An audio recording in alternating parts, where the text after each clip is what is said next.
मम वाचमिमां प्रसुप्तां संजीवयति अखिलशक्तिधरस्वधाम्ना अन्यांश्च हस्तचरणश्रवणत्वगादीन् प्राणान् नमो भगवते पुरुषाय तुभ्यं। या सत्संस्कृति संप्रदाय जननी या सर्वविद्या प्रसूः या देशस्य जनस्य सर्ववचसाञ्च ऐक्यप्रदानोद्यता या वेदोपनिषत्पुराणचय सत्काव्यश्रिया राजते सा भाषाद्युसदां सदा विजयताम् आचन्द्रतारारुणं। रत्नाकराधौतपदां हिमालयकिरीटिनीं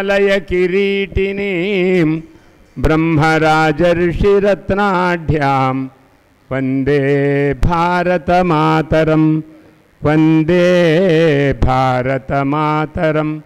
स्वधाम्ना काण्डेन प्रतिहततमस्काण्डमनिशं सुधासध्र्यकुदृग्भ्याम् अनितविनयिच्छात्रनिकरं मुधा कुर्वत् श्रेष्ठप्रतिभटवचो हेतुरहितं निधायान्तर्वन्दे हयवदनरूपं हृदि गुरोः श्रुतिस्मृतिपुराणानाम् आलयं करुणालयं नमामि भगवत्पादशङ्करं लोकशङ्करं।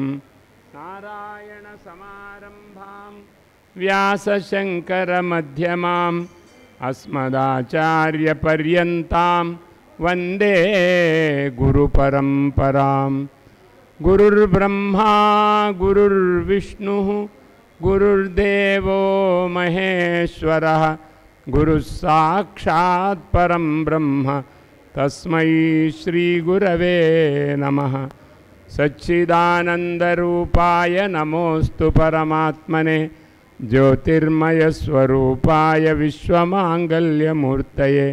प्रकृतिः पञ्चभूतानि ग्रहालोकास्वरास्तथा दिशः कालश्च सर्वेषां सदा कुर्वन्तु मङ्गलम्। वागर्थाविव सम्पृक्तौ वागर्थप्रतिपत्तये जगतः पितरौ वन्दे पार्वती परमेश्वरौ। कृष्णाय वासुदेवाय हरये परमात्मने प्रणतक्लेशनाशाय गोविन्दाय नमो नमः।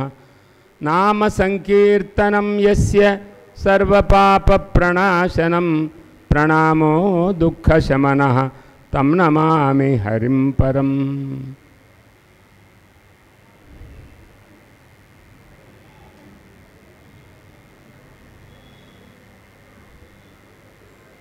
नास्तिक्यराद्धान्तभुजङ्गतार्क्ष्यम् अद्वैतसिद्धान्तमहाविभूतिं भक्तं विरक्तं गुरुमुत्तमं तं श्रीशङ्कराचार्ययतीन्द्रमीडे।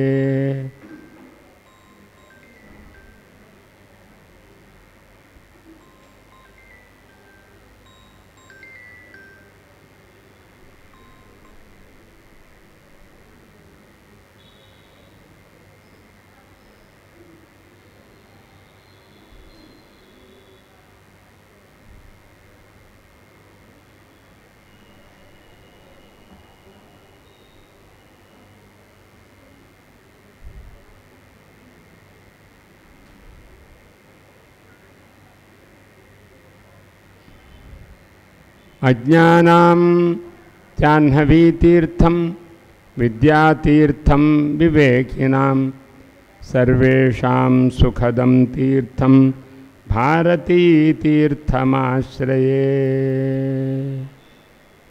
विद्याविनयसम्पन्नं वीतरागं विवेकिनं वन्दे वेदान्ततत्त्वज्ञं विधुशेखरभारतीम्।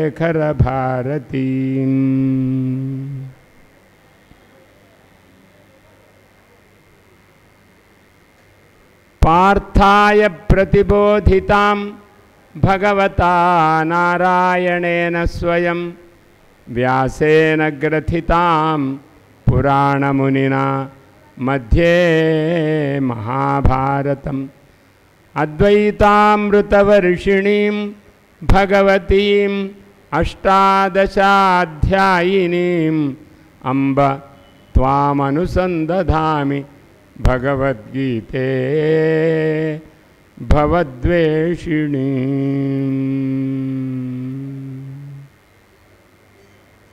యః పరమాత్మా అస్మాకం సకలవిధ బుద్ధిః ప్రేరయతి సర్వాణి ఇంద్రియాణి ప్రవర్తయతి తస్య పరమాత్మనః శ్రేష్టం తేజః ధ్యాయంతః వయం సర్వేపి పవిత్రే నీలసరశంకరమఠే శారదా మాతృ సన్నిధౌ ఆచార్య శంకరాణం చ సన్నిధౌ రత్నగర్భ గణేశ సన్నిధౌ చ వయం ఆచార్యాణం సర్వేషాం సన్నిధౌ భక్తానాం చ సన్నిధౌ వయం భగవద్గీతాయాః చింతనం కుర్మః. భగవద్గీతాయాः తత్వం ఇదమిత్తతయా జ్ఞాతుం ప్రయత్నం కుర్మహే. యథాశక్తి గృహం గత్వా మననమపి కుర్మః. ఏవం భగవద్గీతా సారః మయా జ్ఞాతః ఇతి అనుభవమపి ప్రాప్తుం ప్రయత్నం కుర్వంతః స్మః. ఏతాదృశే పవిత్రే అవకాశే మమాపి ఏకం సమయం దత్వా ఏతం కార్యక్రమం భగవతే నివేదయితుం అవకాశం దత్తవతాం భవతాం కార్యకర్తॄణామపి అహం అంజలిపూర్వకం ప్రణమ్య అహం అద్యతన ప్రస్తావం ప్రారభే. మొదటి రోజున శ్రీమద్భగవద్గీత సందర్భం, ఎందుకు భగవద్గీతను నేర్పవలసి వచ్చిందో పూర్వ సన్నివేశం, అక్కడ ఉండేటువంటి పరిస్థితిని తెలుసుకున్నాం. రెండవ రోజున భగవంతుని యొక్క మాటను, అంటే తన మాటనే భగవంతుడు విన్నాడు, కానీ భగవంతుని యొక్క మాటను విని యుద్ధాన్ని చేయాలి.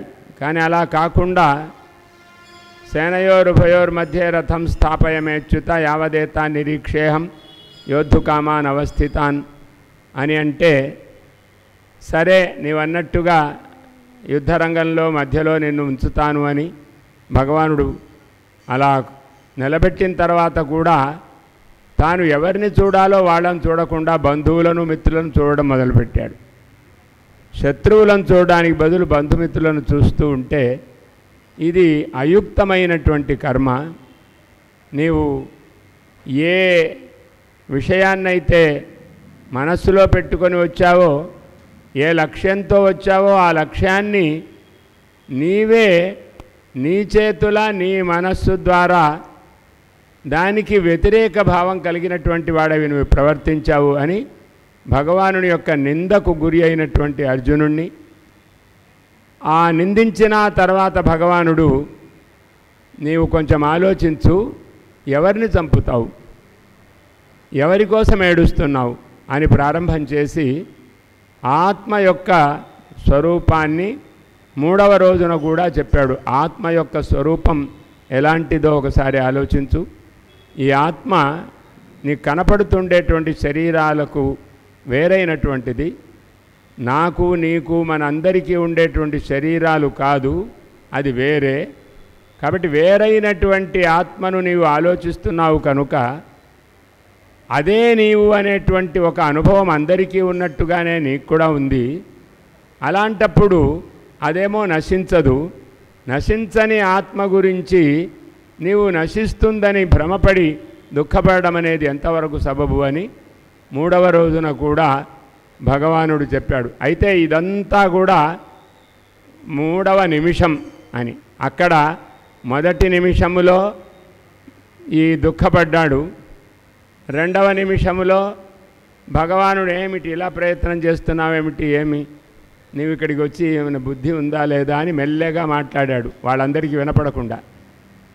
ఆ తర్వాత ఇంకా పూర్తిగా నాకు అర్థం కావడం లేదని అలాగే ఉంటే ఇంకొక నిమిషం మాట్లాడాడు భగవానుడు. సరే, వాళ్ళు ఏదో మంతనాలు ఆడుతున్నారని అనుకుంటున్నారు వాళ్ళంతా కూడా. మిగతా వాళ్ళందరి యొక్క సమయం వేరు, వీళ్ళ సమయం వేరు. అర్జునుని యొక్క సమయం వేరు, వాళ్ళ యొక్క సమయం వేరు అని కూడా మనం అనుకున్నాం. ఆ తర్వాత 4వ రోజున నిన్న కూడా కనిపించేటువంటి శరీరమే అనుకుంటాం. ఆ శరీరం మాత్రం నశిస్తుందా, నీవు చంపితే చస్తుందా, స్వయంగానే దానికి జన్మ మరణాలు ఉన్నాయా? భావ వికారాలు ఎవరికి ఉన్నాయి? ఈ భావ వికారాలు ఉండేటువంటి వస్తువులు కదా. మన శరీరం చిన్నప్పుడు ఎలా ఉందో ఇప్పుడు అలా ఉందా? అలా లేదు కదా. కాబట్టి ఈ శరీరానికి నీవు బాణప్రయోగం చేసినా, శస్త్రప్రయోగం చేసినా, అస్త్రప్రయోగం చేసినా చెయ్యకున్నా ఏదో ఒక మార్పు రానే వస్తుంది. అలా వచ్చేటువంటి మార్పు కోసం నీవు దుఃఖపడుతూ ఉంటే ఎలాగా? దానికి తగిన వ్యవస్థ అది చూసుకుంటుంది, నీవు దుఃఖపడకూడదు అని చెప్పి ముఖ్యంగా జాతస్య హి ధ్రువో మృత్యు ధ్రువం జన్మ మృతస్య చ అనే శ్లోకానికి ఎక్కువ వివరణం కూడా మనం తెలుసుకున్నాం. భగవంతుని యొక్క దివ్యమైనటువంటి జన్మకర్మలను ప్రసక్తానుప్రసక్తంగా తెలుసుకున్నాం. మనదేమో దైవ ప్రభావం వల్ల, రెండు కూడా ద్యూధాతువు నుంచే పుట్టినప్పటికీ దివ్యమైన శక్తి భగవంతునిది దైవ విధానాన్ని బట్టి జరుగుతుండేటువంటి మన యొక్క విధి. కాబట్టి మనమంతా కూడా దైవ విధితో వ్యవస్థను చేసుకుంటాము, వ్యవస్థను చేస్తుంటాము, తప్పులు చేస్తుంటాము, ఒప్పులు చేస్తుంటాము, పుణ్యఫలాల్ని పాపఫలాల్ని అనుభవిస్తూ ఉంటాం.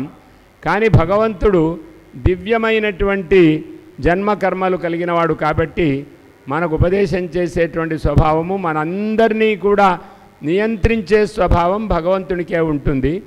మననే మనము నియంత్రించుకునే స్వభావం కూడా మనకు ఉండదు. మనకు ఈ విషయాన్ని మనం బాగా అర్థం చేసుకొని మనను మనము నియంత్రించుకునేటువంటి వ్యవస్థలో ఉండాలి. అలా ఉండకపోతే ఎందుకు ఈ యుద్ధరంగానికి వచ్చినట్టు అని 4వ నిమిషము కూడా పూర్తి చేశాడు. ఇంకా అర్జునునికి ఏమీ అర్థం కాలేదు. అప్పుడు స్వధర్మమపి చావేక్ష్య న వికంపితుమర్హసి ధర్మ్యాద్ధి యుద్ధాత్ శ్రేయోన్యత్ క్షత్రియస్య న విద్యతే అని 4వ అంశం ప్రారంభం చేశాడు. ఈ 4వ అంశం ఏమిటంటే, ఇప్పుడు సహజమైన ధర్మాలు కొన్ని ఉంటాయని అనుకున్నాము. ధర్మం అనేది ఒకటి ఉంటుంది. ధర్మము సహజమైనటువంటి కర్మలు ఒకే రకమే కాదు.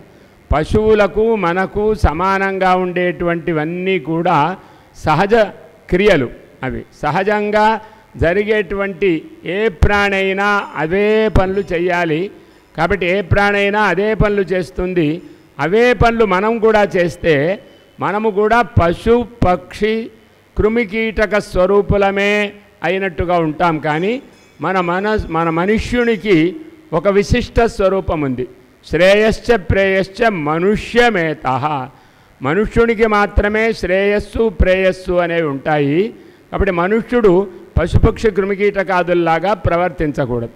కాబట్టి ఆహార నిద్రాభయ మైథునాదులు ఇవన్నీ ఉంటేనే చాలు మన యొక్క జీవిక అయిపోయింది అని అనుకోకూడదు. కానీ ఈ కాలంలో మనందరం ఏమి చేస్తున్నామో అదే విధంగా అర్జునుడు కూడా కొద్దిసేపు భావి కాలంలో మనం ఇక్కడ ఇలా ఉంటామని మన గురించి కొంతసేపు అర్జునుడు నటించాడు.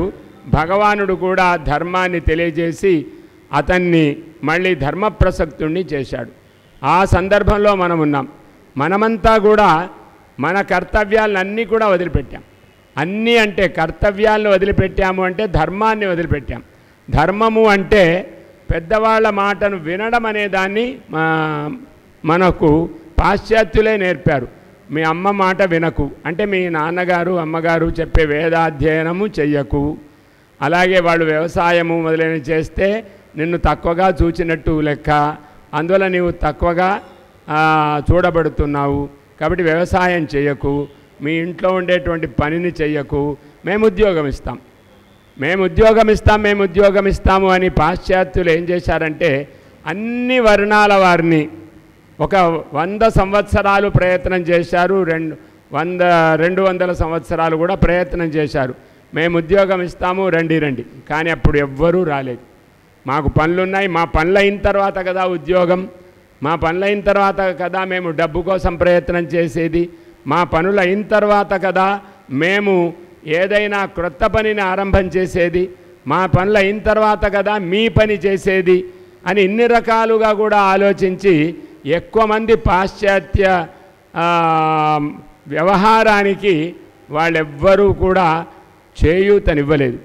ఇదంతా గ్రహించినటువంటి వాళ్ళు ఏం ఆలోచించారు అంటే 1830 ఆ ప్రాంతంలోనే ఒక ఆలోచన చేశారు. ఏ ఆలోచన? ఈ దేశం నుంచి సంస్కృత భాషను తొలగింపజేయాలి, అలాగే భారతీయ సంస్కృతిని తొలగింపజేయాలి. ఎక్కడైనా ఇక్కడ పాఠాలు చెప్పేవాళ్ళు ఉన్నారు, ప్రతి అరుగు మీద కూడా ఎవరి ఇంటి శాస్త్రాన్ని వాళ్ళు అక్కడ చెప్పుతూ ఉండేవారు. ప్రతి వ్యవసాయానికి కూడా ఒక శాస్త్రం ఉండేది, అలాగే రత్నకారునికి కూడా ఒక శాస్త్రం ఉండేది. ఇక్కడ మా మిత్రులు వచ్చారు, ఆయన అన్ని విషయాలు చాలా తెలుసు. రామశర్మ గారు, ఈ రామశర్మ గారు మంచి జ్యోతిషకులు, మంచి రత్నశాస్త్రం తెలిసినవారు, మంచి వాస్తుశాస్త్రం తెలిసినవారు, మంచి సూక్తులను బాగా తెలిసినటువంటి వారు. కానీ ఇక్కడ మాట్లాడను అనేది కూడా తెలిసినవారు. కాబట్టి అలా మౌనంగా ఉండడం కూడా తెలిసినవారు.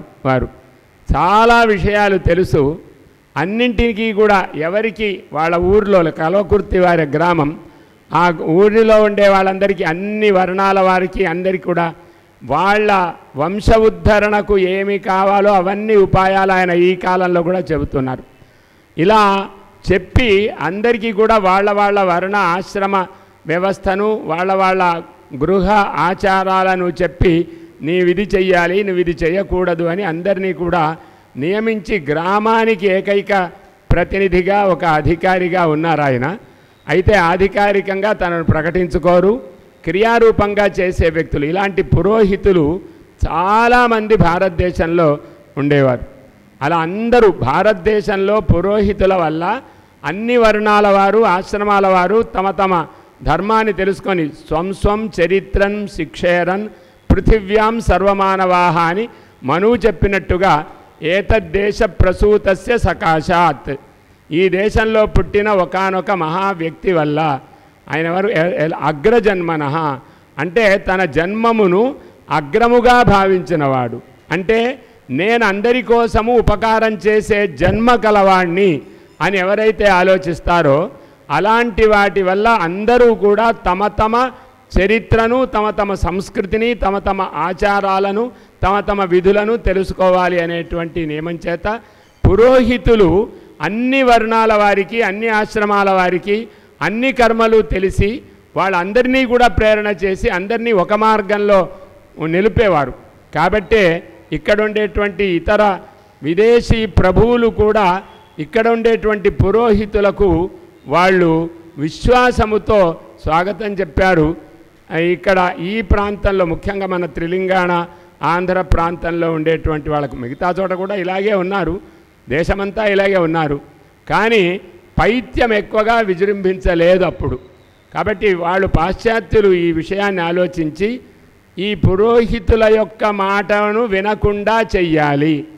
అదేవిధంగా ఈ దేశంలో ఏ ధర్మము, శాస్త్రము, పురాణాలు, ఇతిహాసాలు ఉన్నాయో, ఏ భాషలో ఉన్నాయో ఆ భాషను లేకుండా చెయ్యాలి అని ఎవరైతే మా భాష నేర్చుకుంటారో వాళ్ళకు ఉద్యోగం అనేసరికి మొట్టమొదట అహం సిద్ధోస్మి అని బ్రాహ్మలు ముందు వెళ్ళారు, తర్వాత మిగతా వాళ్ళు వెళ్ళారు, తర్వాత ఇప్పుడు అందరూ వెళ్ళారు. అందరూ కూడా సేవకులైపోయారు, తమకు ఉండేటువంటి అధికారాన్ని పోగొట్టుకున్నారు. ఒక రాజ్యాన్ని ఏలడం, ఒక గ్రామంలో పురోహితుడు అంటే ఒక ధర్మాన్ని, ఇప్పటికి కూడా ఆయనకు ఏమాత్రము ఖాళీ ఉండదు. కాబట్టి ఎవరో ఒకళ్ళు ఎప్పుడు ఏదో అడుగుతూ ఉంటే ఫలాపేక్ష లేకుండా నిరంతరము చెబుతూ ఉండడమే బ్రాహ్మణ ధర్మం. అలాంటి ధర్మాన్ని ఆచరిస్తుండే వాళ్ళు కొంతమంది ఉంటారు. అలాంటి పురోహితుల వల్ల మన దేశంలో ఇతర మతాలు ప్రవర్తించలేదు. ముఖ్యంగా ఈ ప్రాంతంలో ఇతర మతాలు ఎక్కువగా వ్యాపించకపోవడానికి కారణం అది. కానీ రాజశేఖర్ రెడ్డి గారు వచ్చిన తర్వాత ఇక్కడ ఉండేటువంటి వాళ్ళంతా కూడా ఆయన యొక్క ప్రాబల్యం చేత ముఖప్రీతికి అందరూ వెళ్ళారు. ఇప్పుడు చాలామంది వారి యొక్క పద్ధతులను నేర్చుకోవాలి, వారి యొక్క సంస్కృతే గొప్పది, వారి మతమే గొప్పది, మన మతమే గొప్పది కాదు అనే విషయాలన్నీ కూడా నేర్చుకోవడం జరుగుతుంది ఇప్పుడు.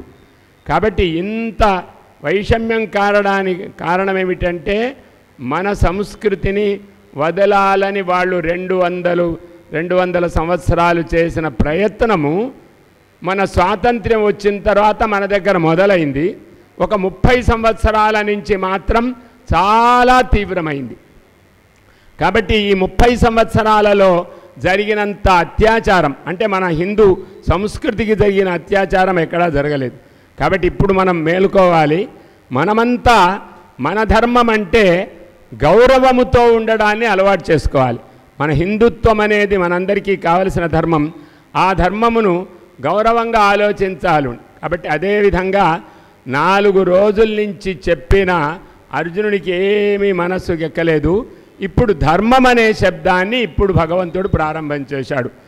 నీవు స్వధర్మమపి చావేక్ష న వికంపితుమర్హసి. నీవు యుద్ధానికి వచ్చావు, యుద్ధ రంగంలో నిలబడి ఉన్నావు. ఇలాంటప్పుడు నువ్వు ఏం చెయ్యాలి? నీ ధర్మాన్ని చెయ్యాలి కదా. ఏమిటి నీ ధర్మం అని ఇక్కడ ఆలోచించకుండా నేను యుద్ధం చేయనంటానేమిటి? భిక్షమెత్తుకోవడం నీ ధర్మమా? యుద్ధానికి వచ్చి యుద్ధం చేయకుండా ఉండడం అనేది నీ ధర్మమా? ఏది నీ ధర్మం? ఒకసారి నీవు ఆలోచించాలా వద్దా? స్వధర్మం నీవు అనుకొని పుట్టావా? ఈ జన్మలో నీవు అనుకోకుండానే పుట్టావు కదా.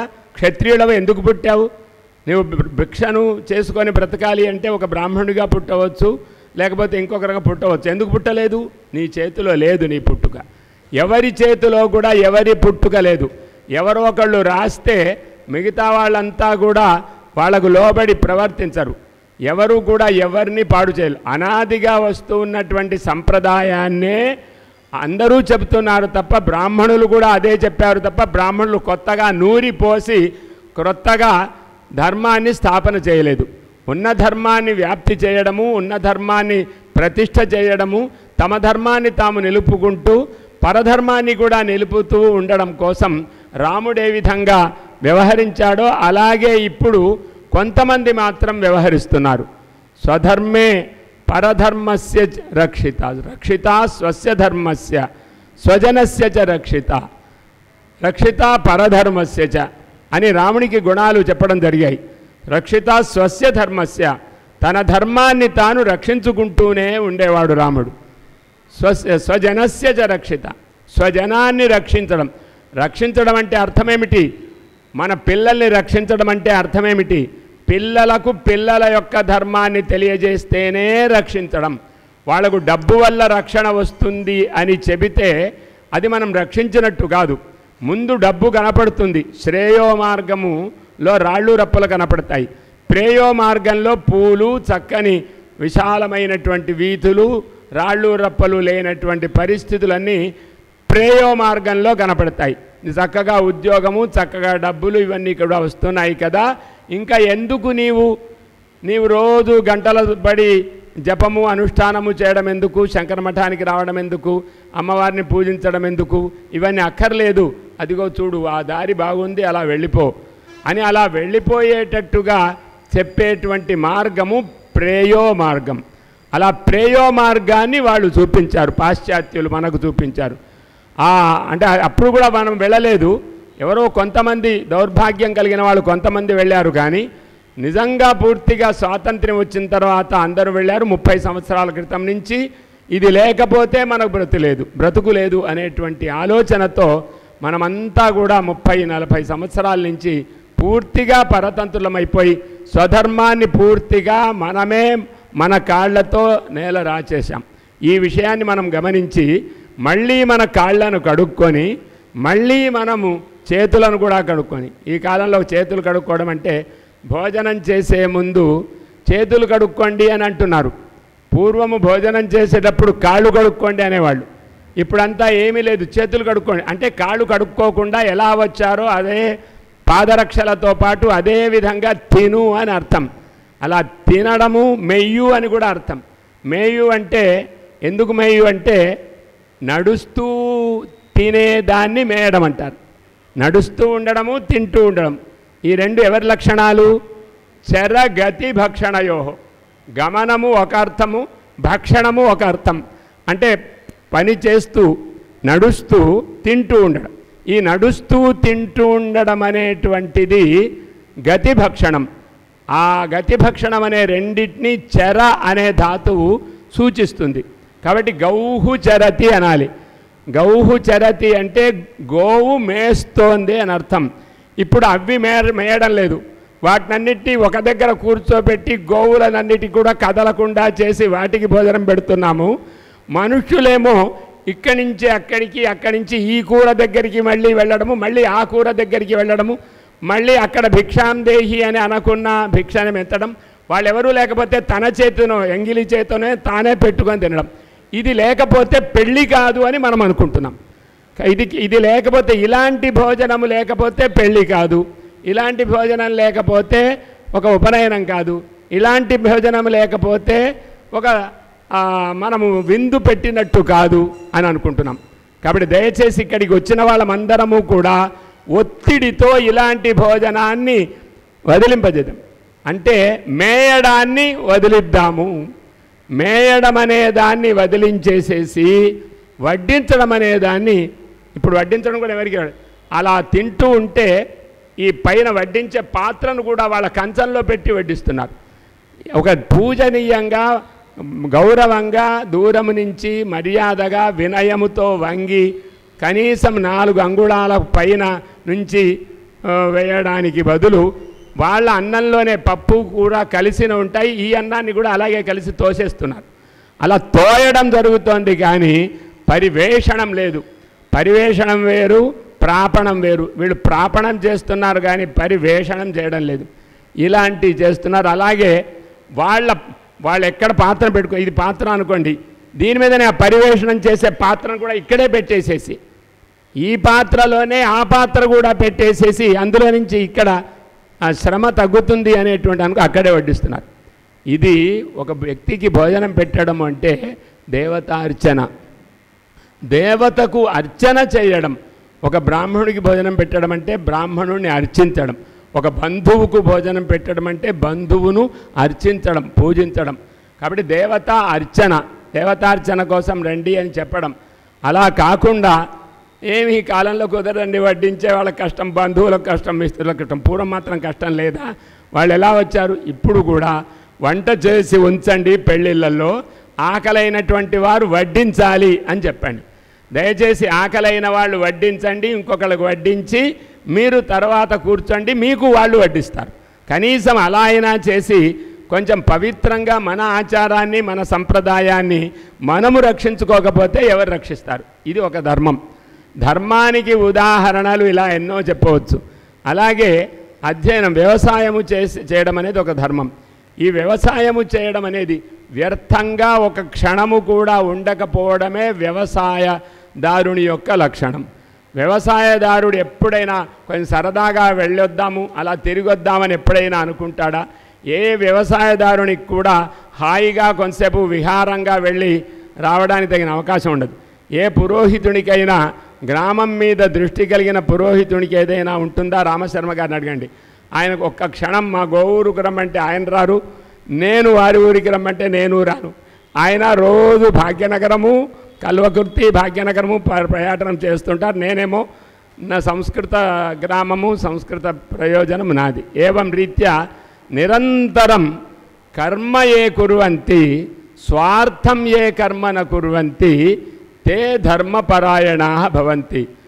గోరక్షితు జనస్య సమయః నాస్తి, కృషికర్తు జనస్య సమయః నాస్తి,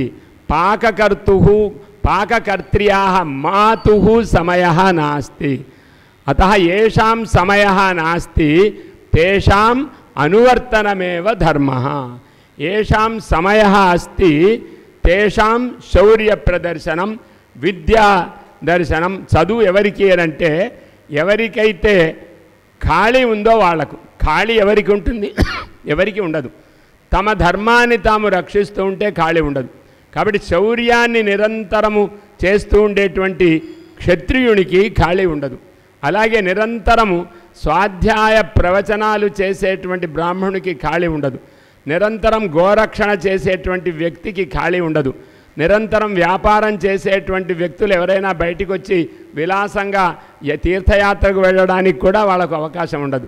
ఇంటి పనులు చేసేటువంటి భార్యకు వచ్చే వాళ్ళను పోయే వాళ్ళను గౌరవించడము, పాత్రలు తోమడము, మళ్ళీ వంట చేయడము, మళ్ళీ పాత్రలు తోమడము, ఇదే పని చేస్తూ ఉండేటువంటి ఒక తల్లికి, ఇంటిలో ఉండేటువంటి కుటుంబినికి ఉండదు. కాబట్టి ధర్మము చేస్తే ఖాళీ ఉండదు. ఖాళీ ఉండేవాళ్ళు అధర్మము చేస్తారు. అధర్మం అంటే ఏమిటి అర్థం? తన ధర్మాన్ని, తన కుటుంబ ధర్మాన్ని, తన ఆచారాన్ని, తన వ్యవహారాన్ని మరచిపోవడం అనేది ధర్మం. ఇలా మరచిపోయి పర ఆచారాన్ని తల మీద పెట్టుకోవడం అనేది అధర్మం. కాబట్టే భగవానుడు ఈ మాట చెప్పి స్వధర్మమపి చాపేక్ష, నీ ధర్మమును ఆలోచించు, స్వధర్మమపి చావేక్ష న వికంపితుమర్హసి, నీవు అసలు కంపించకూడదు, కదలకూడదు, నీ ఉన్న మర్యాదలో నీ ఉండాలి.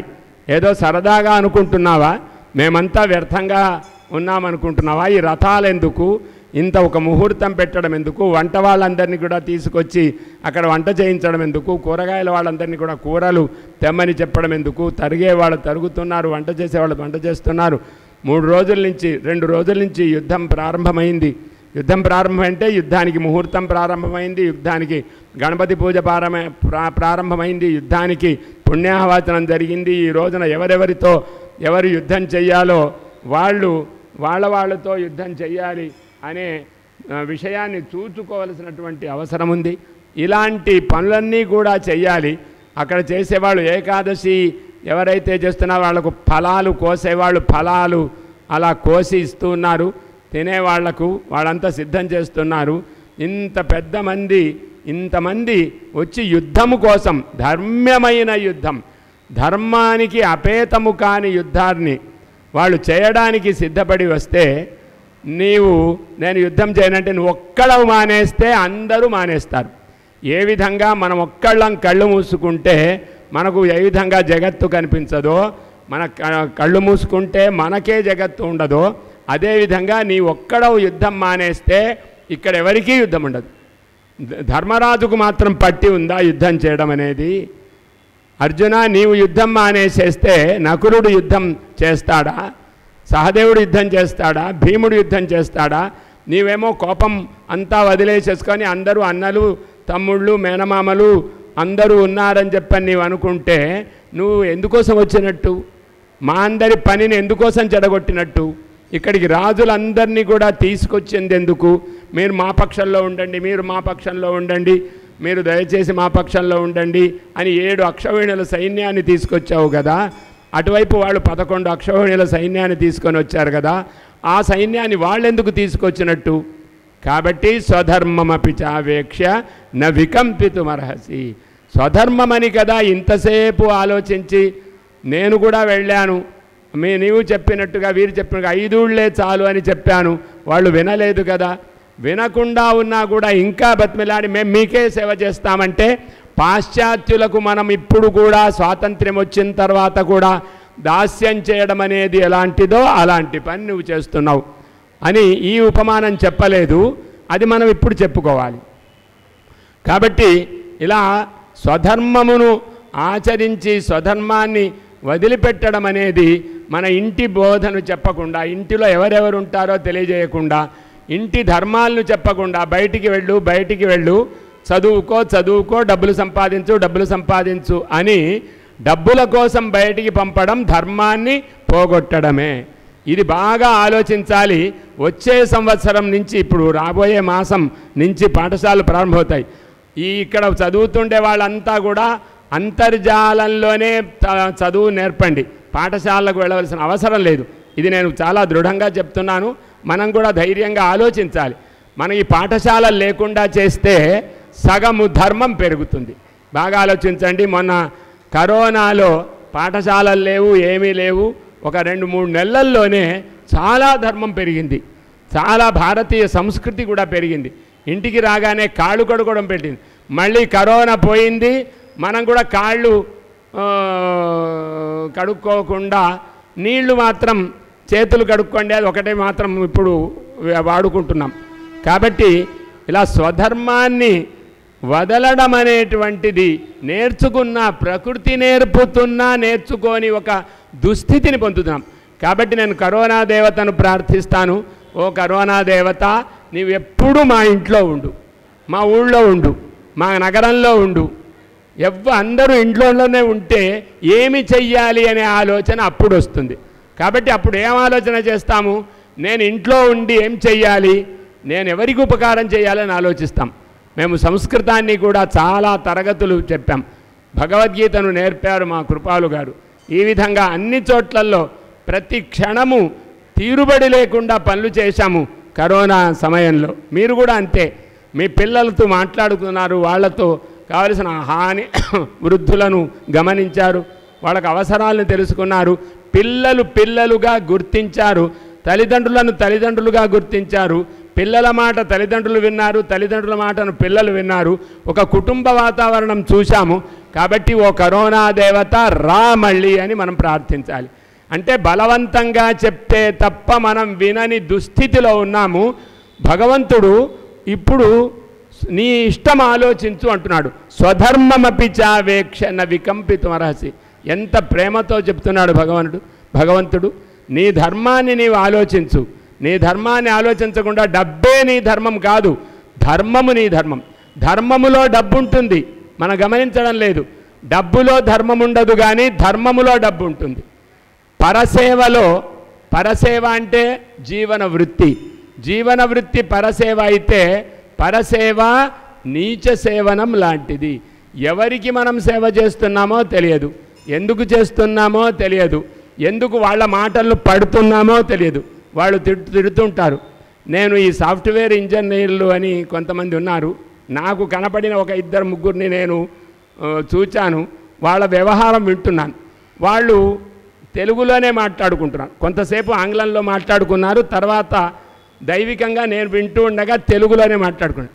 ఏమి గంటల సేపు వాళ్ళు, నేను కార్యాలయంలో ఉన్నాను అని చెప్పింది ఒక అమ్మాయి. చెప్పి ఆ కార్యాలయంలో కూర్చొని ఆమె ఏం చెప్తోంది, ఏమండి వాళ్ళు మనకు తెలుగులో మాట్లాడు కాబట్టి నేను చాలా అర్థమైంది, ఆంగ్లంలో మాట్లాడితే నేను వినను కాబట్టి అర్థం కాదు, వింటే ఏ భాష అయినా అర్థమవుతుంది, మీకు కూడా వింటే సంస్కృత భాష అర్థమవుతుంది. కాబట్టి నేను అలా వింటూ ఉంటే వాళ్ళు మనను మీరు పందులా అన్నారు, మీరు జ్ఞానం ఉందా లేదా అని అన్నారు, మనం ఎందుకు పడాలండి అని గంటసేపు ఇంకొక అబ్బాయితో చర్చిస్తుంది. ఇది సాఫ్ట్వేర్ ఇంజనీర్లు చేసేటువంటి పని. అంటే వాళ్ళు ఏమన్నారో తెలియదు, వాళ్ళు అన్నట్టు చెయ్యాలి, వాళ్ళు అన్నట్టు చెయ్యకపోతే వీళ్ళను చిన్నవాళ్లను నిందిస్తూ ఉంటారు. నిందిస్తూ ఉంటే వీళ్ళు పడలేరు. అప్పుడే క్రొత్తగా ఉద్యోగం వచ్చి డబ్బులు సంపాదిస్తున్నారు కాబట్టి పడలేరు. కానీ వాళ్ళు పడకుండా దక్షిణ ఇవ్వడం లేదు. ఈ మాటలన్నీ కూడా పడితే తప్ప డబ్బులు వాళ్ళకు రావు. అంటే స్వవృత్తి అనేది అర్థమైంది నాకు. ఇంజనీర్లు పని అంతా కూడా అన్నీ కాదు, నేను విన్న ఇంజనీర్లు అంతా కూడా ఇలాంటి తిట్లు తిన్నారు. కాబట్టి దయచేసి ఇలా సంబంధము లేని వాళ్లతో సంబంధాలు పెట్టుకొని అనవసరంగా చర్చలు, ఎప్పటికి తెములుతుందో ఆ చర్చ తెలియదు, ఎప్పుడు ఎవరితో నిర్ణయం అవుతుందో తెలియదు. వీళ్ళంతా చర్చలు చేస్తూ ఉంటే ఈ చర్చల యొక్క సారాంశం, అందులో ఇలాంటి పొల్లులన్నీ కూడా తీసేయాలి. నిన్ను అలా తిడుతున్నారేమిటి, నన్ను ఎలా తిడుతున్నారేమిటి, ఇలాంటివన్నీ తీసేస్తే సారంగా మిగిలేది ఏదో కొంచెం ఉంటుంది. 100 మంది ప్రయత్నం చేస్తే ఒక వ్యక్తి చేత మాత్రమే ఆ ఇంజనీర్లు కూడా చేసేటువంటి పనిలో ఒక సారం తేలుతుంది. కృపాలు గారు దాన్ని మధ్యలోనే వదిలిపెట్టేసి ఇలాంటిది వద్దు అని ఆయన ఈ ఇంజనీరింగ్ వదిలేసేసి వచ్చారు. అదో కారణం వేరే కారణమో తెలియదు, కానీ మొత్తం మీద వారు భగవద్గీత ప్రచారకులయ్యారు, సంస్కృత భాషా ప్రచారానికి అంకితమయ్యారు. అదేవిధంగా మనము కూడా ఆలోచిస్తే చివరికి విసుగెత్తి వదలాలి అనేటువంటి భావంతో కొంతమంది ఉన్నారు.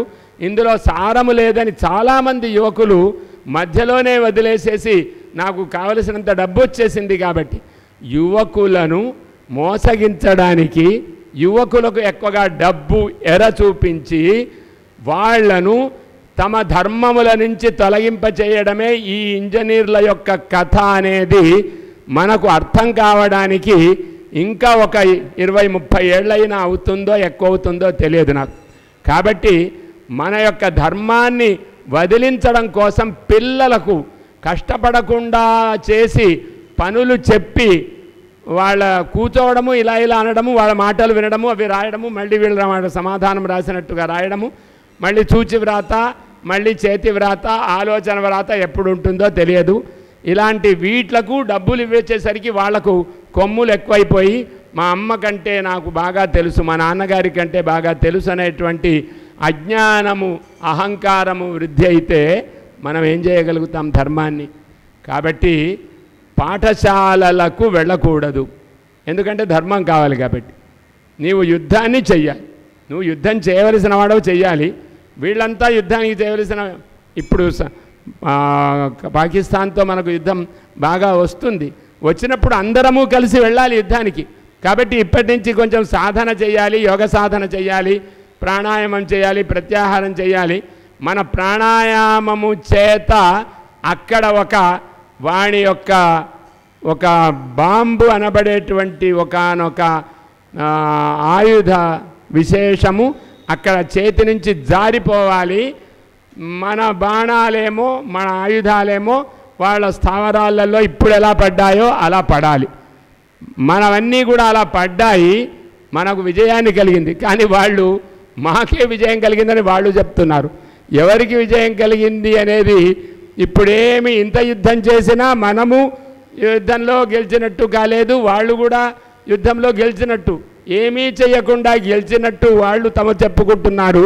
అన్నీ చేసి వాళ్ళ స్థావరాలన్నీ కూడా భగ్నము చేసి అనేక మంది ఉగ్రవీరులను కూడా సంహరించి కూడా మళ్ళీ ఇంకా ఉగ్రవీరులు ఉండి ఇక్కడే మన భాగ్యనగరంలోనే పాకిస్తాన్ జిందాబాద్ అనేటువంటి వాళ్ళు కూడా ఇక్కడ ఉన్నారు అంటే మనం ఎంత ఆలోచించాలో గమనించండి. మన ధర్మమును మనం ఆలోచించి మనము యుద్ధానికి సిద్ధమయ్యేటట్టుగా ఉండాలి. స్వధర్మమును ఆచరించడమే యుద్ధానికి సిద్ధత. ఎవరి కర్మను, ఎవరి ధర్మాన్ని, ఎవరి వృత్తిని గౌరవించడాన్ని నేర్చుకుంటే అది పెద్ద స్వధర్మ ఉద్ధరణం.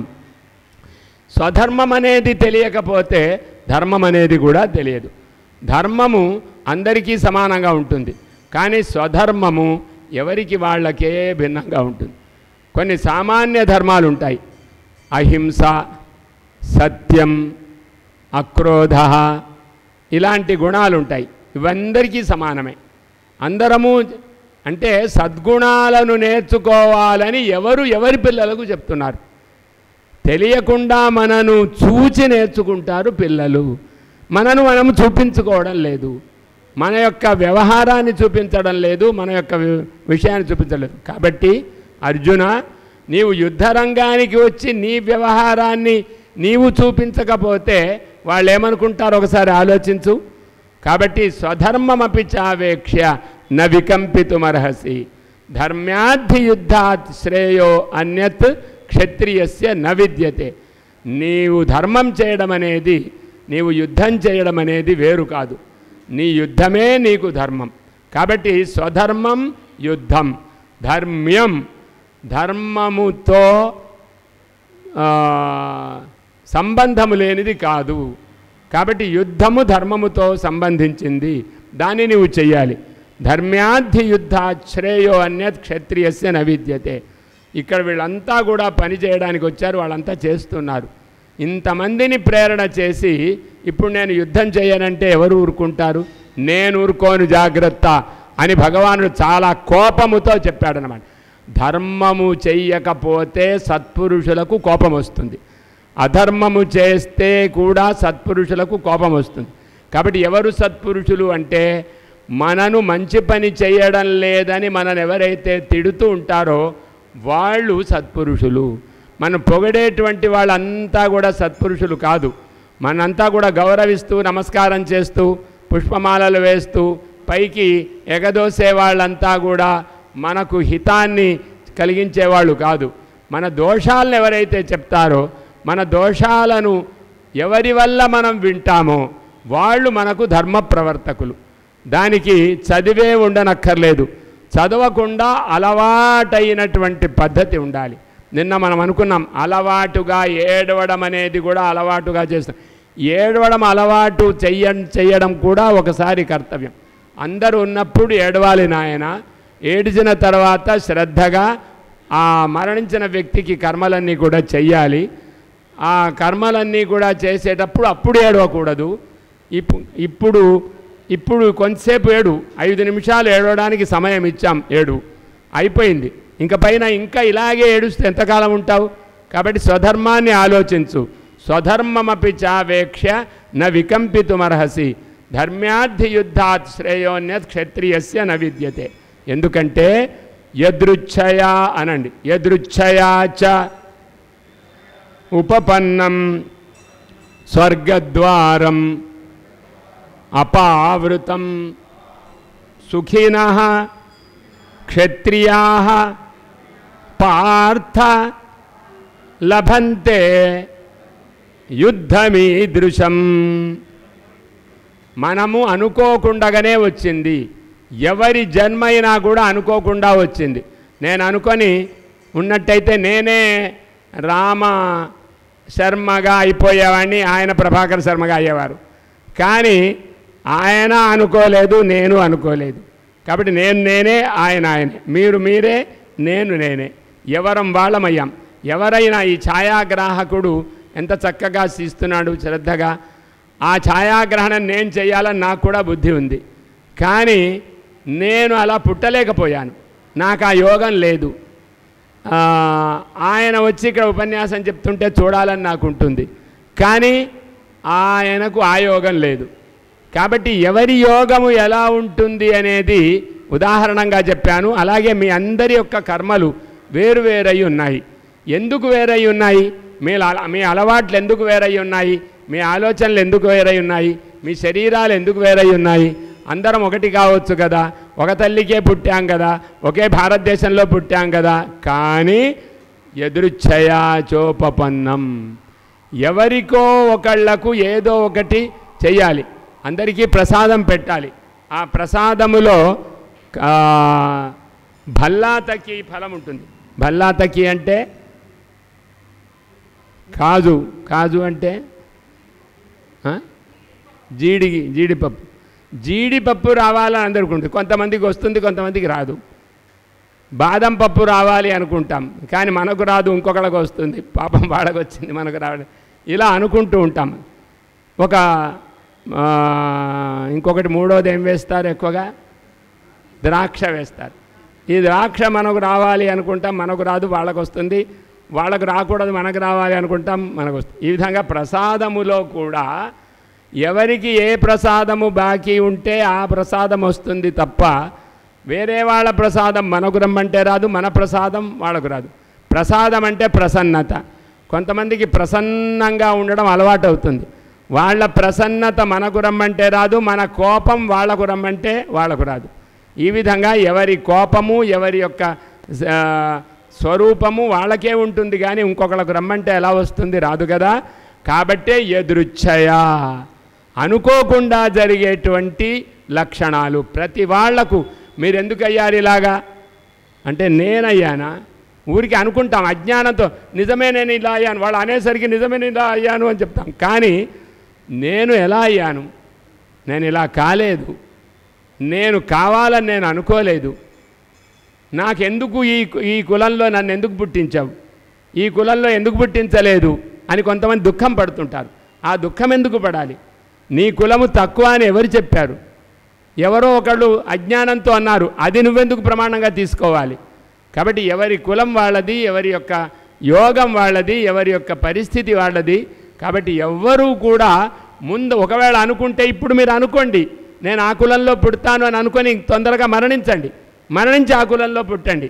అంతే తప్ప ఈ కులం వాళ్ళు నాకు అపకారం చేశారు, ఆ కులం వాళ్ళు ఒక కులం వాళ్ళు ఇంకో కులానికి అపకారం చేయడానికి పుట్టలేదు. భారతదేశంలో ఉపకారం చేయడానికి పుట్టారు.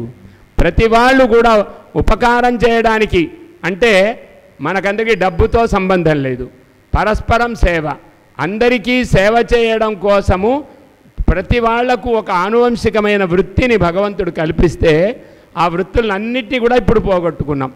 ఇప్పుడు కూడా కొల్హాపూర్ అనే ఊరుంది, ఆ కొల్హాపూర్ మహాలక్ష్మి స్థానం, అక్కడ కణేరి అనేటువంటి ఒక చిన్న గ్రామం ఉంది.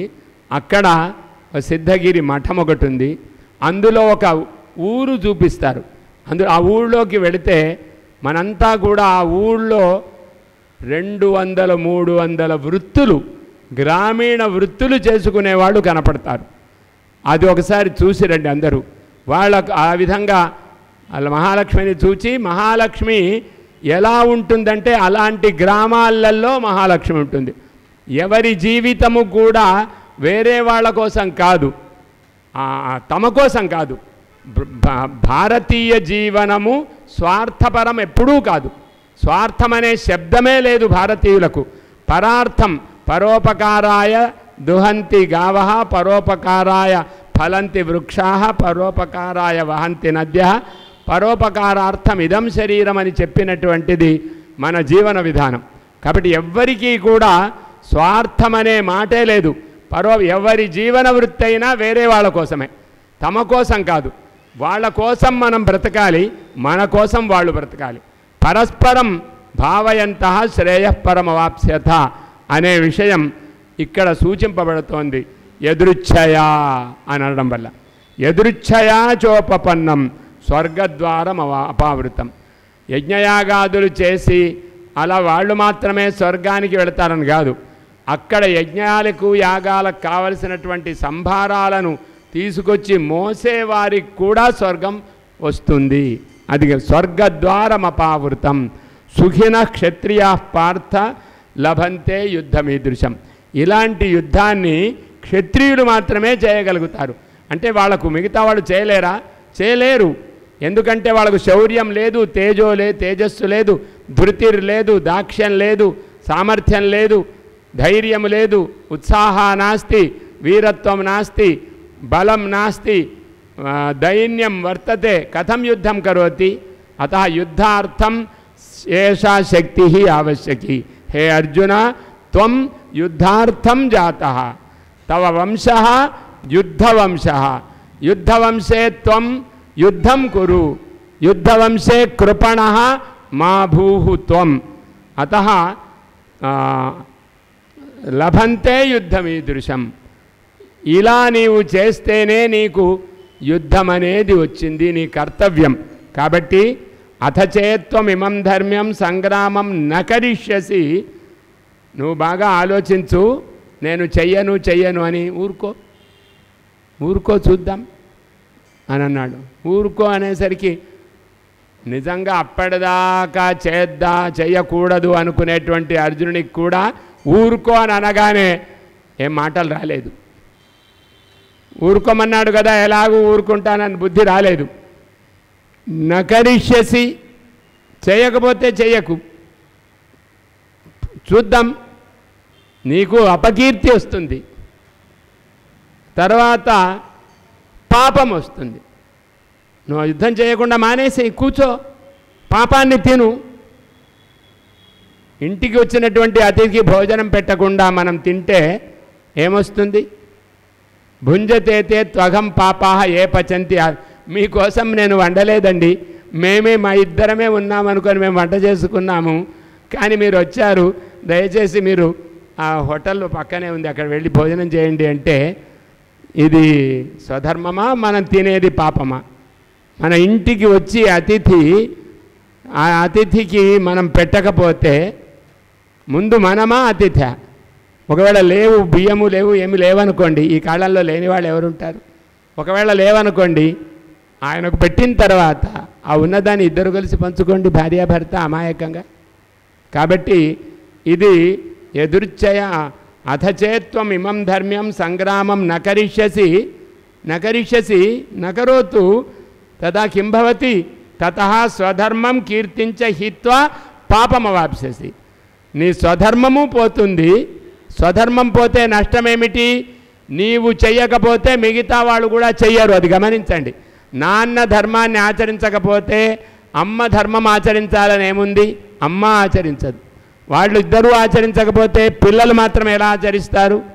కాబట్టి నేను నా ఇష్టం వచ్చినట్టు ప్రవర్తిస్తాను అంటే మీ అబ్బాయి కూడా నా ఇష్టం వచ్చినట్టు నేను ప్రవర్తిస్తాను అంటాడు. ఈ భావనలు రావడానికి కారణమేమిటి? పాశ్చాత్య బుద్ధి. ఈ పాశ్చాత్య బుద్ధి రాకుండా చేసుకోవాలి. అమ్మ నువ్వేమంటే నేను వింటాను, నాన్న నువ్వేమంటే నేను చేస్తాను అనే ఒక ధైర్యం మనందరికీ రావడమే ఇప్పుడు ముఖ్యమైన స్వధర్మం. కాబట్టి అది లేకపోతే నీ స్వధర్మం పోతుంది, నీ కీర్తి కూడా పోతుంది. కీర్తి ఎవరికి కావాలండి? కీర్తి అక్కర్లేదు నాకు. కీర్తి అక్కర్లేకపోతే నీకు అపకీర్తి వచ్చినప్పుడు తెలుస్తుంది. కీర్తి లేకపోతే పర్వాలేదు అని అంటావు, కానీ కీర్తి లేని స్థానములో అపకీర్తి వస్తుంది. సరిగ్గా అర్థమవుతోందా అమ్మాయి? అంటే ఏమిటి? అర్థమవుతోందా? అర్థం కావడం లేదా? నటిస్తున్నారా? చక్కగా విన్నట్టు నటిస్తున్నారా? అందరు నటించండి దయచేసి. కాబట్టి చూస్తున్నట్టు నటిస్తున్నారా? చెబుతుండేటప్పుడు చూస్తున్నట్టు నటిస్తున్నారా? చూస్తున్నట్టు నటించండి. చెప్పిన మాట విన్నట్టు నటిస్తున్నారా? నటించండి. కాబట్టి అర్థమైనట్టు నటించండి, విన్నది తెలుస్తున్నట్టు నటించండి. ఆ అపకీర్తి రాకుండా ఉండడం. ఒకవేళ మీరు ఇలా నటించరనుకోండి, ఇప్పుడంతా కూడా ప్రదర్శనం కదా, ఈ దృశ్య యంత్రంలో మీరంతా విననట్టు వాళ్ళు చూపిస్తారు. చూపిస్తే ఏమైపోతుంది? మీకు అపకీర్తి, నాకేం అపకీర్తి లేదు.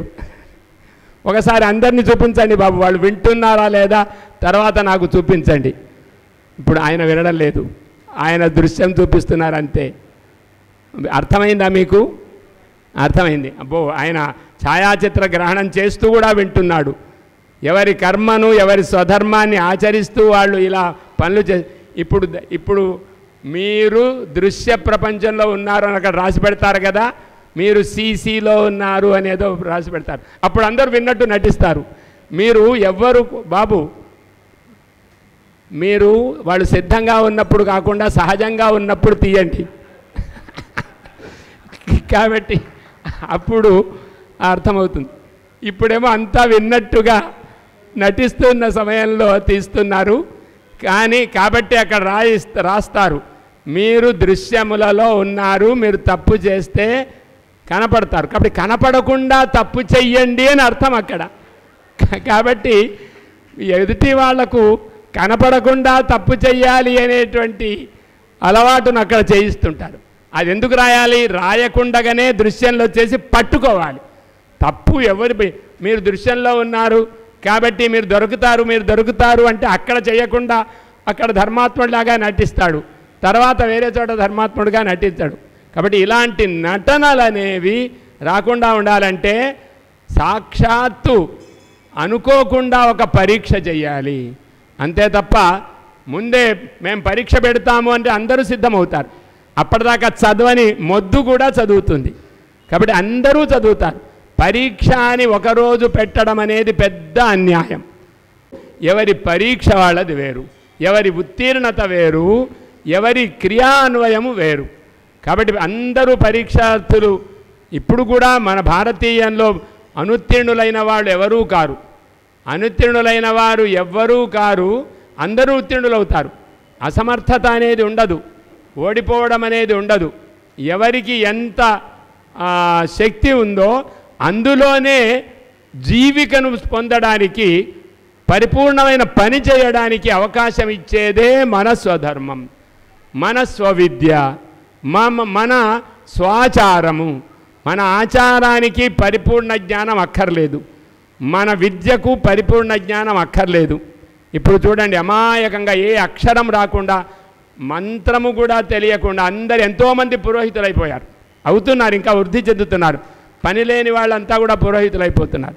అదేవిధంగా ఏ పని లేని వాళ్ళంతా కూడా పని చేసేవాళ్ళు, మోసేవాళ్ళు అవుతున్నారు. చదివి ఇంజనీర్లుగా కూడా ఉండి ఉద్యోగము లేని వాళ్ళు రిక్షా నడిపిస్తున్నారు, కార్డు నడిపిస్తున్నారు. కాబట్టి గమనించండి, ఏ కాలంలో అయినా కూడా ప్రాప్తవ్యమర్థం లభతే మనుష్య.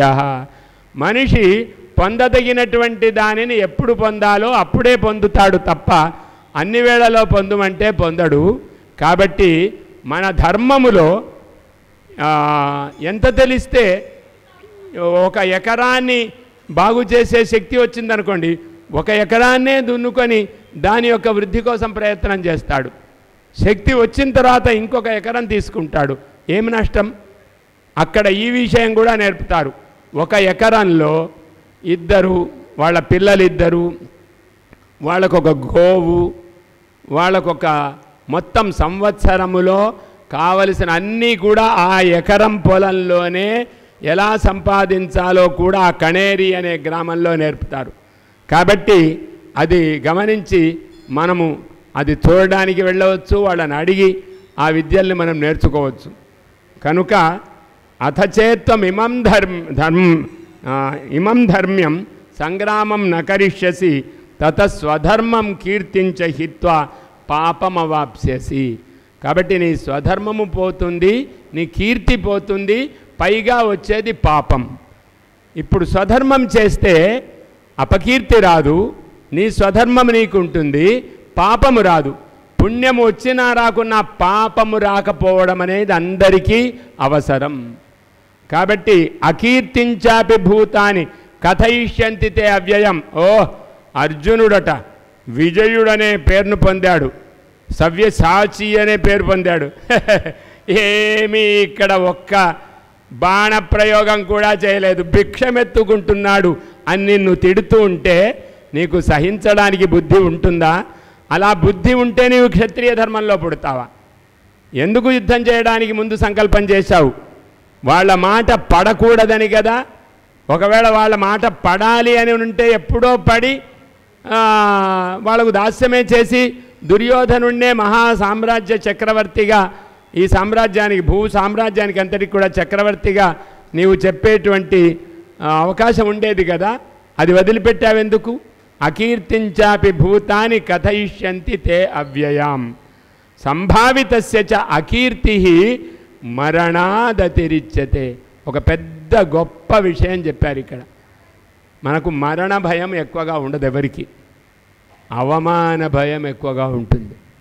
మరణం అంటే కూడా భయపడం, అవమానం అంటే మాత్రం భయపడతాం. కాబట్టి భగవంతుడు అర్జునుడితో చెప్తున్నాడు, నీవు స్వధర్మాన్ని వదిలిపెడితే నీకు అవమానం వస్తే ఈ అవమానాన్ని భరించడం నీకు చేత కాదు. నేను అవమానాన్ని భరిస్తాను అంటే ఇప్పుడు నేను ఒక చెంప దెబ్బ పెట్టి నేను చెంప పగలగొడతాను, అప్పుడు నీకు అవమానాన్ని భరిస్తావో లేదో తెలుస్తుంది అని అన్నాడన్నమాట భగవానుడు. అకీర్తిని వస్తే నీవు భరించలేవు, నిన్నెవరైనా అంటూ ఉంటే నీవు భరించలేవు. భయాత్ రణాత్ ఉపరతం మంస్యంతే త్వాం మహారథా. ఇక్కడికి వచ్చిన వాళ్ళంతా కూడా మహారథులు. నీవు ఇక్కడ యుద్ధం మానేసేసి వెళ్ళిపోతే ఏమనుకుంటారు వాళ్ళు? భయాత్, అర్జునుడికి భయం వేసింది, పారిపోయాడు. రణాదుపరత భయం ప్రాప్తవాన్ అర్జున బలహీన జాత సవ్యసాచి బలహీన జాత. కరతాళ ధ్వనిం కుర్వంతు సర్వేపి అర్జునస్య పరిహాసం కుర్వంతి అర్జునం. అర్జున పలాయితవాన్ హసంతు హసంతు అర్జున పలాయనం కరోతి సహ అర్జున పలాయనం కరోతి అర్జున తత్ర పశ్యంతు ఏకవారం అర్జున పలాయనం కరోతి యుద్ధం న కరోతి తత్ర పశ్యంతు సహ గతవాన్ అతః పలాయనం కరోతి సహ బాలకः అర్జున బాలకः పలాయనం కరోతి గచ్చతు గచ్చతు బాలస్య పితः గచ్చతు అర్జున పలాయనం కరోతి కరతాళధ్వనిం కుర్వంతు సర్వేపి అర్జున పలాయనం కరోతి ఇది వయం యది అర్జునం పలాయమానం పశ్యామః తర్హి తదా అర్జున ఆగచ్చతు వీర ఆగచ్చతు వీర ఆగచ్చతు ధైర్యం కరోతు అత్ర తిష్టతు ఆగచ్చతు యుద్ధం కరోతు బాణప్రయోగం కరోతు, బాణప్రయోగం కరోతు, ఫలం స్వీకరోతు, ఆగచ్చతు, ఫలం స్వీకరోతు, ఆగచ్చతు, జయతు, కరతాళధ్వనిం కుర్వంతు. ఏవం అతః అస్మాకం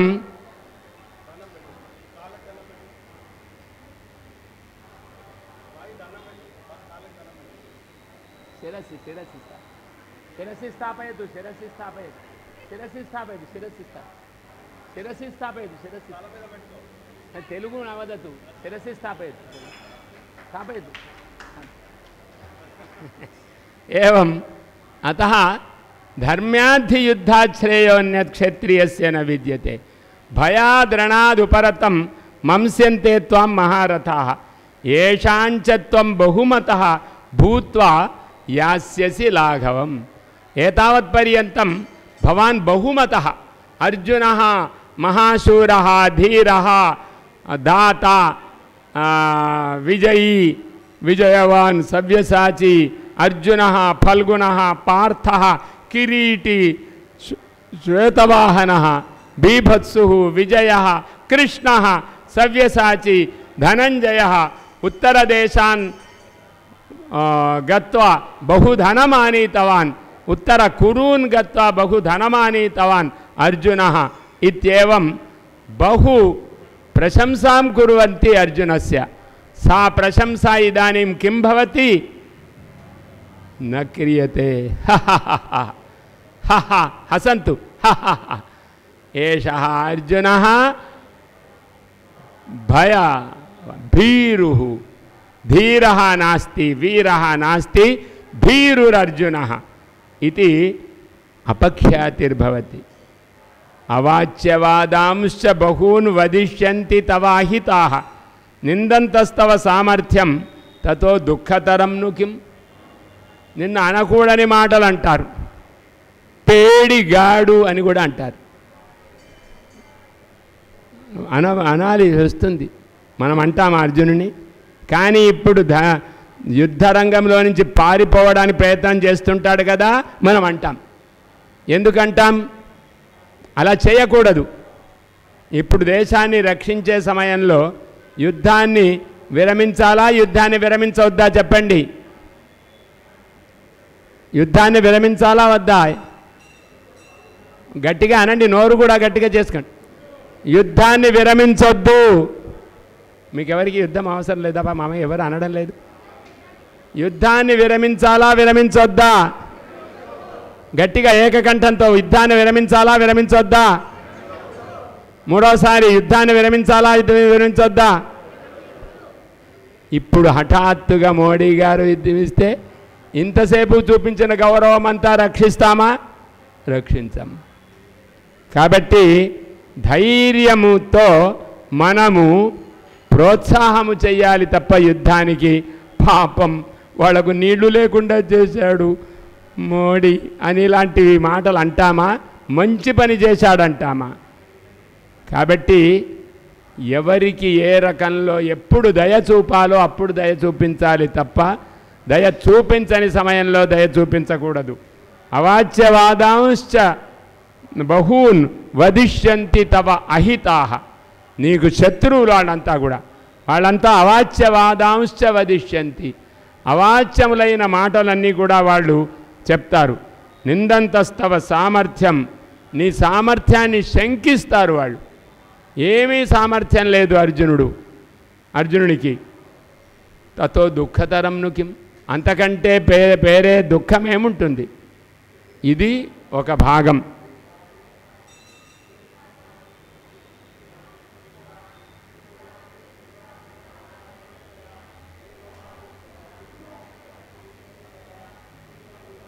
అవాచ్యవాదాంశ్చ బహూన్ వదిష్యంతి తవాహితాః నిందంతస్తవ సామర్థ్యం తతో దుఃఖతరం ను కిం.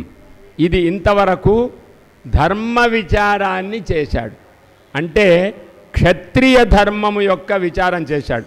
ఇదే సందర్భంలో మనమంతా ఆలోచించవలసింది ఏమిటంటే మన పారంపరిక ధర్మం ఏమిటి మర్చిపోయాం. మర్చిపోయినా కూడా మళ్ళీ మన పూర్వులు ఏమి చేసేవారని అడగాలి. అడిగి పారంపర ధర్మంలో ఉండాలి. అది తెలియదు. ఇప్పుడు మన నాన్న ఏం చేస్తున్నాడు? ఒక సంగీత విద్వాంసుడు తమ పిల్లవానికి సంగీతాన్ని నేర్పడం. చిన్నప్పుడే మంచి సంగీతం వచ్చేస్తుంది, మంచి పాట పాడతాడు. వాళ్ళ అమ్మాయి చాలా చక్కగా పాడింది. ఆ అమ్మాయి చక్కని రాగముతో, చక్కని కంఠస్వరముతో, భగవంతుడిచ్చిన మాధుర్యముతో, అలాగే గురువుల యొక్క చక్కని శిక్షణలతో, అలాగే తల్లిదండ్రుల యొక్క ప్రోత్సాహముతో, తాతగారి యొక్క ప్రోత్సాహంతో, మనకు భీష్ముడు ఆయన ఈ శ్రోతృ రంగానికి అంతా కూడా భీష్మ స్థానంలో మొదట ఉన్నాడు అనుకున్నాం. వారి యొక్క దౌహిత్రి అమ్మాయి చక్కగా శ్రమ పడి ప్రేరణ చేశారు. ఇక్కడ భగవత్ సన్నిధానంలో నీ పాటకు భగవంతుని యొక్క అనుగ్రహమే ముఖ్యము అని ఇక్కడ ఆ అమ్మాయి యొక్క పాట వినిపించేటట్టుగా చేశారు. ఇలాంటి ప్రచారము మన స్వధర్మాలకు మనం చేయాలి. మనకు ఏ కళ ఉందో ఆ కళను మనం తప్పకుండా తెలియజేయాలి. ఎందులో నైపుణ్యం ఉందో ఆ నైపుణ్యాన్ని నేర్పాలి. ఏ విద్య మనకు వచ్చో ఆ విద్య నేర్పాలి. ఏ విద్య రాదు అంటే గృహిణీ విద్య అయితే ఉంది కదా, గృహిణులకు గృహిణీ విద్య ఉంది, గృహస్థులకు పౌరుషం అనేది ఒకటి ఉంది. ఆ పౌరుషము తమ వృత్తి, తమ ఉద్యోగమో ఏదో ఉంది కదా. ఇప్పుడు పదవి నుంచి నేను భ్రష్టుణ్ణయ్యాను, ఉద్యోగం నుంచి విరమించుకున్నాను, నాకేం పని లేదు అని ఊరుకోకుండా మన వృత్తిని మన పిల్లలకు నేర్పాలి. ఎవరికో అందరికీ నేర్పుతుంటాం, డబ్బులు ఇచ్చేవాళ్ళకు నేర్పుతుంటాం, డబ్బులు ఇవ్వకుండానే మన పిల్లలకు నేర్పాలి. డబ్బుల యొక్క అవసరం లేకుండానే మన పిల్లలకు నేర్పాలి. రామశర్మ గారు వాళ్ళ యొక్క మనమణికి జ్యోతిషమంతా కూడా నేర్పుతున్నారు. ఇదే విధంగా చిన్నప్పుడే వస్తే ఆ జ్యోతిష విద్య చాలా ప్రభావవంతంగా ఉంటుంది. అలా ఆనువంశికంగా వచ్చే ఏ విద్య అయినా బాగా రాణిస్తుంది, బ్రతకడానికి అవకాశం ఇస్తుంది. డబ్బులు ఇవ్వదు కదా అని మనం భ్రమపడుతున్నాం. డబ్బుల కోసం మనము దుష్కర్మలను చేయవద్దు. తృప్తి కోసం స్వధర్మాన్ని చెప్పాలి. తృప్తి కోసం, డబ్బులు సంపాదించడం కోసం స్వధర్మాన్ని చెప్పకూడదు. తృప్తి కోసం. ఎవడికి కావాలండి తృప్తి? ముందు డబ్బు కావాలి అని మనం అనుకుంటున్నాం కదా, ఇది భ్రమ. డబ్బులుంటే తృప్తి జరగదు. న విత్తేన తర్పణీయో మనుష్య, న విత్తేన తర్పణీయో మనుష్య. మనిషికి ఎంత డబ్బు వచ్చినా తృప్తి రాదు. న విత్తేన తర్పణీయో మనుష్య.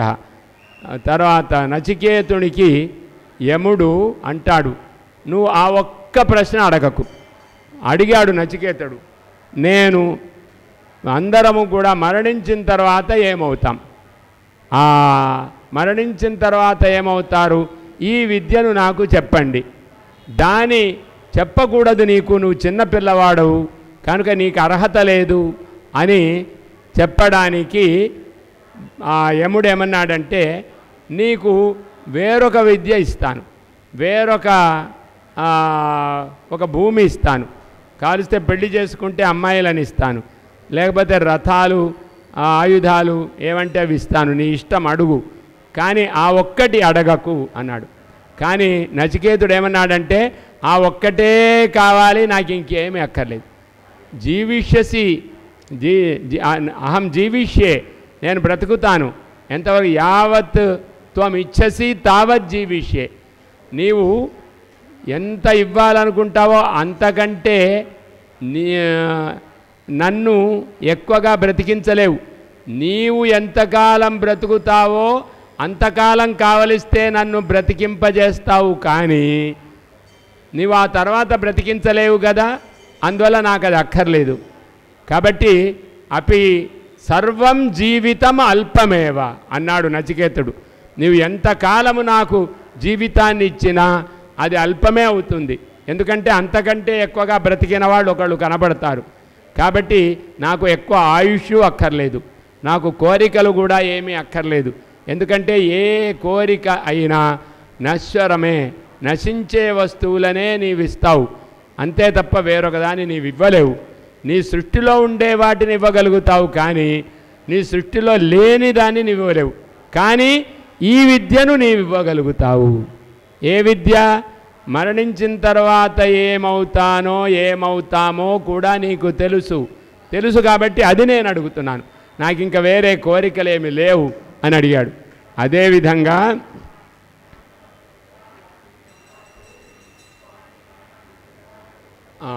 ఎంత మనము అనుకున్నా, ఎన్ని కోరికలను పొందినా తృప్తి అనేది ఉండదు.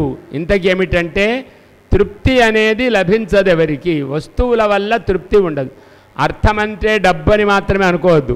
అర్థమంటే ఇల్లు కూడా, అర్థమంటే ఒక మంచం కూడా, అర్థమంటే ఇలాంటి వ్యజనాలు, ఇలాంటి దీపాలు, ఇలాంటి భవనాలు, ఇలాంటి మందిరాలు, ఇవన్నీ మనకు అధీనంలో ఉన్నాయనుకోండి, ఇవన్నీ అర్థములే.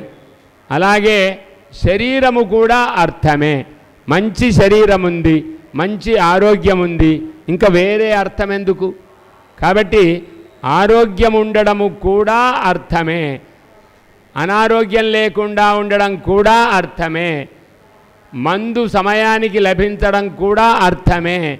కాబట్టి ఈ విధంగా ఉండే అర్థాలనన్నింటినీ కూడా మర్చిపోతే ఎలాగా?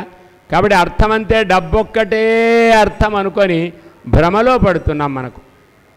మనకు ఉండేటువంటి భూమిని అదేమీ ఇవ్వదు కదా అనేటువంటి మా భావన చేసి వ్యవసాయం చేయకుండా సోమరితనాన్ని పెంచుకొని వేరే వాళ్ళు ఇచ్చేటువంటి గంజి కోసం మనం పాకులాడుతుంటాం.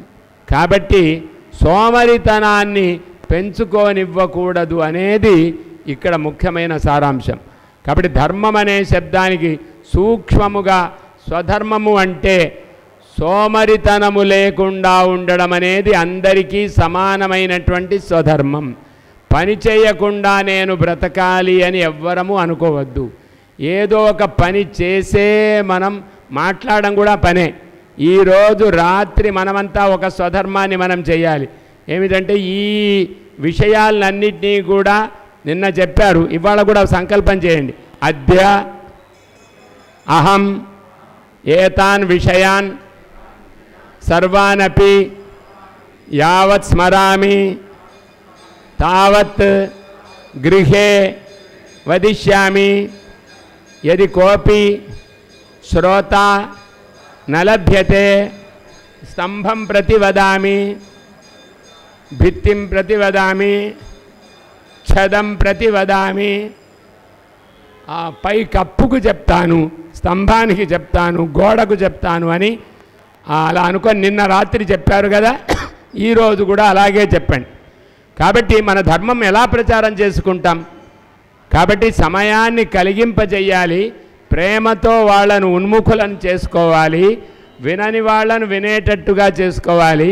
కావలిస్తే పెద్దవాళ్ళం కాబట్టి డబ్బు ఉంటే డబ్బు ఇవ్వచ్చు, లేకపోతే శుభ్రంగా చిన్నపిల్లలైతే ఒక ముద్దిచ్చి, నాయనా నీకు ఒక ముద్దిస్తాను, నీవు చీచి నీ ముద్దు నాకెందుకు అని అంటే మాత్రం మనం ఏం చేయలేం. కానీ అప్పుడు కూడా మనం ఏదో ఇచ్చి ముద్దు కాని దాన్ని ఒకదాన్ని ఇచ్చేసేసి అముద్దుని ఇచ్చేసేసి మొద్దును ఒక గుణవంతునిగా మనం చేయాలి.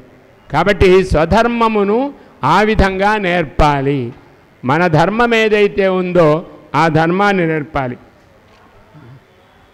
అవాచ్యవాదాంశ్చ బహూన్ వదిష్యంతి తవాహితాః నిందంతస్తవ సామర్థ్యం తతో దుఃఖతరంను కిం. ఇంతకంటే దుఃఖతరమేముంది అని చెప్పి స్వధర్మము చేస్తే అపజయము ఉండదు. అపజయము ఉండదు కాబట్టి నీవు భయపడనక్కర్లేదు. వద్దు కాబట్టి నీవు ధైర్యంతో ముందుకు సాగాలి అని చెప్తూ ఇంకొక మాట చెప్పాడు. మరణించినా పర్వాలేదు, అపకీర్తిని పొందవద్దు. హతోవా, మంచి సూత్రం ఇది, అనండి. హతోవా ప్రాప్స్యసి స్వర్గం జిత్వా వా భోక్ష్యసే మహీం తస్మాత్ ఉత్తిష్ఠ కౌంతేయ యుద్ధాయ కృత నిశ్చయః హతో వా ప్రాప్స్యసి స్వర్గం జిత్వా వా భోక్ష్యసే మహిం తస్మాదుత్తిష్ఠ కౌంతేయ యుద్ధాయ కృతనిశ్చయః ఇది వదతి భగవాన్. హతోవా ప్రాప్స్యసి స్వర్గం. నీవు మరణిస్తే వీరస్వర్గాన్ని పొందుతావు, గెలిస్తే భూమిని అనుభవిస్తావు. కాబట్టి లే యుద్ధాయ యుజ్యస్వ కృతనిశ్చయః, నిశ్చయం చేసుకో. అంటే అర్జునుడు ఒక ప్రశ్న వేశాడన్నమాట. గెలుస్తాననే నమ్మకమేముంది నాకు, నేను గెలవను అని ఒకటి. గెలుస్తాను నిజంగానే, కానీ వీళ్ళంతా ఓడిపోతారు, వీళ్ళంతా ఓడిపోవద్దు, నేను గెలిచినా వీళ్ళు ఓడిపోవద్దు. పిచ్చి ప్రశ్నలు. యుద్ధరంగంలో వచ్చేవాడి పాకిస్తానీ వాళ్ళు కూడా గెలవాలి, నేను గెలవాలి, వాడు కూడా గెలవాలి. ఎలా వీలవుతుంది? అసాధ్యం. వాళ్ళు నేను ఓడిపోతాను వాళ్ళు గెలుస్తారేమో అనుకోవడం కూడా పిచ్చితనం. కాబట్టి మనము యుద్ధం చేసేటప్పుడు మనం గెలుస్తామనుకోవాలి. కాబట్టే విద్య అనేది, ఇంకొక రహస్యం గమనించండి, విద్య అనేది శ్రద్ధ వల్ల వస్తుంది కానీ స్పర్ధ వల్ల రాదు. స్పర్ధ అంటే పోటీ. మనకంతా పరీక్షలు పెట్టడం ఇదంతా పోటీ కిందే లెక్క. పోటీలో నెగ్గాలి అని పిల్లలకు మనం పోటీ ప్రపంచం, పోటీ విద్యలు అని చెప్పి పోటీలకు మనం పిల్లలందరినీ కూడా అనవసరంగా పోటీలకు సిద్ధం చేస్తున్నాం.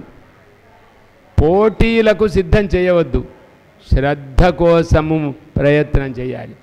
మన పిల్లలకు జ్ఞానం కలగడానికి ప్రయత్నం. మనకు ఇష్టం లేదు జ్ఞానం, డబ్బులు ఇష్టం మనకు. చూడండి, ధర్మం పోతే ఎంత అన్యాయం చేస్తాం. పోటీ అంటే అర్థమేమిటి?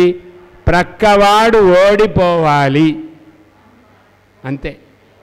నేను గెలవాలి అనేది ఉన్నా దానికి అర్థమేమిటి?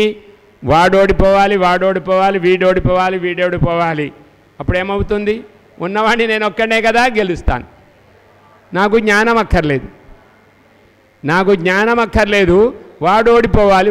ఎందుకంటే నేను తెలియకుండానే ఉత్తీర్ణుడైపోతున్నాను, వాడు కూడా తెలియకుండానే ఉత్తీర్ణుడైపోతున్నాడు. ఎందుకు తెలియకుండానే ఉత్తీర్ణుడవుతున్నాడు? ఎవ్వరికి అధ్యాపకులకు ఓపిక లేదు, ఓర్పు లేదు. ఒక్కొక్కళ్ళ 60 మంది 100 మంది ఉంటే పాఠశాలలో ఎవరు పాఠాలు చెప్పగలుగుతారు? ఎవరికి చెప్పగలుగుతారు? భ్రమచేత నారాయణ చైతన్య నీకు నమస్కారం అని లక్షలు వాళ్ళకి ఇచ్చేసేసి మనము మన ఇంటిలో ఒక సామాన్య అధ్యాపకుణ్ణి మనము పెంచి పోషించవచ్చు. నెలకు ఒక 10,000 ఇస్తే మనమే మన ఇంటికి వచ్చి చక్కగా చెప్పేటువంటి. మీరు మన పిల్లల్ని పాఠశాలకు వద్దన్నారు కదా, ఏం చెయ్యాలో అడుగుతారు కదా, అందుకోసం చెప్తున్నాను. పాఠశాలలు మానిపించేసేయండి. ఇంటిలో 10,000 పెట్టి అన్నీ చెప్పేటువంటి ఒక వృద్ధులను తీసుకొని కూర్చోబెట్టండి చాలు. ఆ వృద్ధునికి 10,000 ఇవ్వండి చాలు, భోజనం పెట్టండి చాలు, సంతోషిస్తారు. వృథా వ్యయము జరగదు. మిగిలిన 90,000 మీ పిల్లవానికి కావలిస్తే వ్యాపారంలో పెట్టండి. పిల్లవాడిని డబ్బు ఎక్కువైపోతే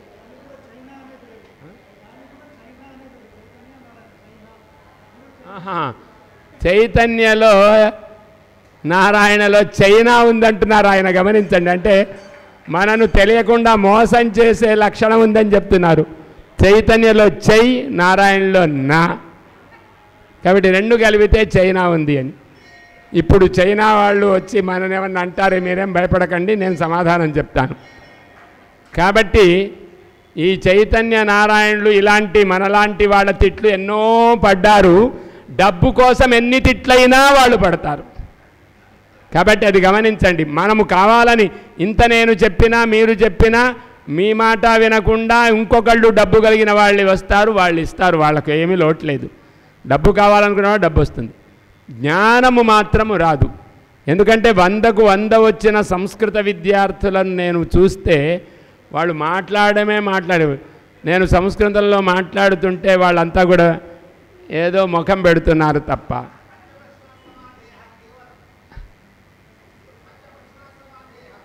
అత్రాగచ్చదు వదతు.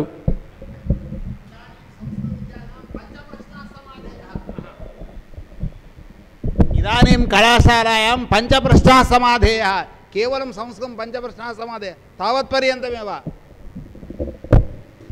పంచప్రశ్న సమాధేయ 5 ప్రశ్నలకు మీరు సమాధానాన్ని రాస్తే చాలు, మిమ్మల్ని మేము చూడకుండగానే ఉత్తీర్ణులని చేసేస్తాం. ఈ విధంగా అసలు ఓపిక లేదు, దిద్దే వాళ్ళకు ఓపిక లేదు, పరీక్షలు నడిపే వాళ్లకు శ్రద్ధ లేదు, ఊరికే వ్యవహారం జరుగుతోంది. సత్యము మిథ్య అని అనుకున్నాం కదా, ఆ సత్యమిథ్యా వ్యవహారమే జరుగుతోంది. ఇది బాగా గమనించి అంతర్జాలములో శుద్ధమైన పాఠాలు వినిపించినా పర్వాలేదు, మనమే స్వయంగా చెప్పినా పర్వాలేదు, మన విద్యనే మన పిల్లలకు నేర్పినా పర్వాలేదు. ఆ 90,000 లక్షలు వాళ్ళ గుమ్మరించడం కంటే పిల్లవాడి పేరు మీద పెట్టి పిల్లవాడు ఒక వ్యాపారస్తుని చేసినా పర్వాలేదు. స్వతంత్రంగా బ్రతికేటువంటి పిల్లల్ని చెయ్యాలి తప్ప సోమరులుగా పరుల యొక్క తిట్లను తింటూ డబ్బుల కోసం తిట్లు తినేటువంటి అకీర్తిని పొందుతూ ఉండేటువంటి అప్రాచ్యపు వ్యవహారాలలో నిపుణులయ్యేటట్టుగా చేయవలసిన అవసరం లేదు. ఇది ధైర్యంగా మనమంతా కూడా అవలంబిస్తే వచ్చే సంవత్సరము భగవద్గీత ఉపన్యాసంలో మీ పిల్లల్ని కూడా తీసుకొని రండి. అప్పుడు చిన్న పిల్లలకు ఇప్పుడు తీసుకొనమంటే తీసుకొని రారు, మళ్ళీ వచ్చేటప్పుడు పిల్లల్ని తీసుకొని వస్తే పిల్లలు కౌమార ఆచరయత్ ప్రాజ్ఞ ధర్మాన్ భాగవతాని. కౌమార దశలోనే భాగవత ధర్మాల్ని నేర్పాలి. భగవత్ సంబంధమైన ధర్మాల్ని ఎప్పుడో వృద్ధత్వంలో మనము నేర్చుకున్నట్టుగా మన పిల్లలు కాకూడదు. వాళ్ళు చిన్నప్పుడే నేర్చుకోవాలి, సత్యాన్ని గ్రహించాలి. ఏమి చేస్తారండి? ఏమి చేయనక్కర్లేదు, మీరు చేసే పనిని నేర్పండి, మీరు చేసే పనిలో వాళ్ళని పెట్టండి. మీరు వైద్యులైతే వైద్య విద్యలో, మీరు ఒక ఉద్యోగం అయితే అదే ఉద్యోగంలో వాళ్లకు నేర్పండి. హాయిగా వాళ్ళు సుఖంగా బ్రతుకుతారు. ఒకవేళ లేకపోతే వ్యాపారం పెట్టించండి, మీకున్న డబ్బుతో వ్యాపారం పెట్టండి. కానీ చైతన్య నారాయణలలో వేసి మన పిల్లల్ని సోమరులనుగా మనం తీర్చవద్దు. ఇక్కడ వాతానుకూలముగా పిల్లలకు పాఠాలు చెప్పబడును. వాతానుకూలముగా పిల్లలను పడుకోబెట్టగలము అని అర్థం తప్ప వాతానుకూలముగా ఉండి పిల్లల్ని ఎంత చప్పట్లు కొడుతున్నారో, ఎంత ముద్దుగా ఉందో నాకు చాలా బాగా ఉంది, కానీ ఆచరిస్తారా లేదా తెలియదు. కాబట్టి యువకులు ఇక్కడ ఉన్నారు, ఆచరింపజేయండి ధైర్యంతో. ఏమీ కాదు, మీకేదైనా మీ పిల్లలు బరువు అయితే నాకు ఇవ్వండి, నేను సంస్కృతం నేర్పుతాను, శుభం భవతు. అతః ధైర్యేణ తిష్టంతు. కాబట్టి జీవికను ధైర్యంగా నేర్పాలి. నీకు తిండి లేదు, తిండి ఉండదు, చదువు లేకపోతే నేను ఎవరు చూడరు అని ఇలాంటి మాటల చేత పిల్లలకు భయంతో చదువు నేర్పకూడదు, ధర్మముతో నేర్పాలి అని మనవి చేస్తూ, హతో వా ప్రాప్స్యసి స్వర్గం జిత్వా వా భోక్ష్యసే మహీం తస్మాదుత్తిష్ఠ కౌంతేయ యుద్ధాయ కృత నిశ్చయ. ఈ శ్లోకము నుంచి రేపు మనం ఆలోచిద్దాం. ఎవరికైనా సందేహాలు ఉన్నాయా? ఎవ్వరూ అడగడం అంటే అడగడం లేదు. సందేహాలకు 2-3 నిమిషాలు. వాళ్ళు ఇటు వస్తున్నారేమో అడుగుతారేమో అనుకున్నాను, వాళ్ళు అటు వెళుతున్నారు. సరే, మీరు కూడా అటే వెళుతున్నారు. సర్వే భవంతు సుఖినః, సర్వే సంతు నిరామయాః, సర్వే భద్రాణి పశ్యంతు, మా కశ్చిత్ దుఃఖభాగ్ భవేత్. స్వస్తి ప్రజాభ్యః పరిపాలయంతాం న్యాయేన మార్గేణ మహీం మహీషాః. గోబ్రాహ్మణేభ్యः శుభమస్తు నిత్యం. లోకాः సమస్తాः సుఖినో భవంతు. కాలే వర్షతు పర్జన్యః పృథివీ సస్యశాలిని. దేశోయం క్షోభరహితః. బ్రాహ్మణాः సంతు నిర్భయాः. అపుత్రాः పుత్రిణः సంతు, పుత్రిణः సంతు పౌత్రిణः. అధనాः సధనాः సంతు, జీవంతు శరదాం శతం. సర్వేత్ర సుఖినः సంతు, సర్వే సంతు నిరామయాః, సర్వే భద్రాణి పశ్యంతు, మా కశ్చిత్ దుఃఖభాగ్ భవేత్. ఓం శాంతి శాంతి శాంతి. हरि ओम। धर्मस्य विजयोस्तु अधर्मस्य नाशोस्तु प्राणिषु सद्भावनास्तु विश्वस्य कल्याणमस्तु संस्कृतान्ध्रयोरभिवृद्धिरस्तु गवां संरक्षणमस्तु भारतदेशस्य विजयोस्तु हिंदू जातेः प्रीतिरस्तु हरि ओम। हर नमः पार्वतीपतये हर हर महादेव। जय श्री राम, जय श्री राम। जयतु गोविंदः, जयतु गोविंदः।